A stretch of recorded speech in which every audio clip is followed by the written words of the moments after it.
This would be my first, last, and only time addressing this individual, period. I do not care what they say. First off, while we were in the live, partaking in the discussion and adding conversational pieces and education and enlightenment to the discussion, you were sitting there being a yes man. All that happened was an activist, a native activist, asked you what you were doing for your community. Now all of a sudden you hate white people and this, that, and the other, but you let this racist white woman make your GoFundMe for $10,000. And that was before you even talked to your job and knew that you were going to get reprimanded. But it was after she said the N-word multiple times on YouTube and you knew about it. Then it went from 10,000 to 5,000 to 1,500. And now it's back at 5,000. And you try to weaponize everything to guilt people into letting you keep the money after you made the comment that you had already talked to a lawyer and they told you had no case. And instead of you taking accountability, which aren't you the one that made the accountability list that everyone keeps referring to as a hit list? You decided to go indulge in drama.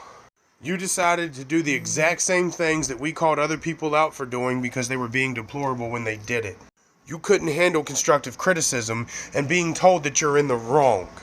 Not only did you know all this and still got money from people under false pretenses, which is illegal, by the way, what did you spend that money on? Yourself.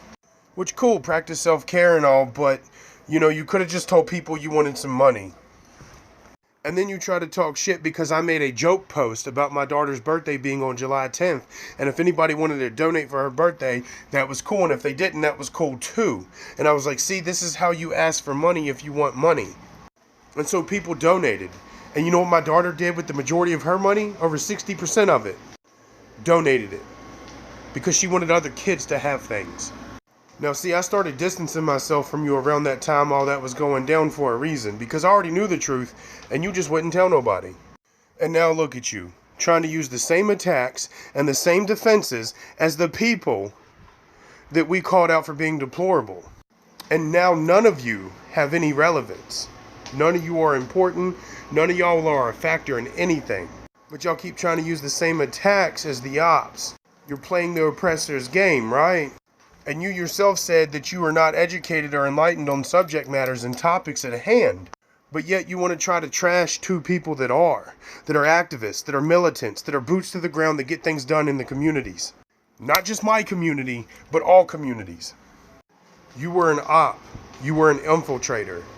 You were an op, you were an infiltrator, and you exposed yourself. Now take accountability like you want everybody else to do. Come on, practice what you preach and tell the truth. But like I said, this is my first, last, and only time addressing you because you're of no importance. You live in Texas. They got a lot of work to do. Go be productive in society.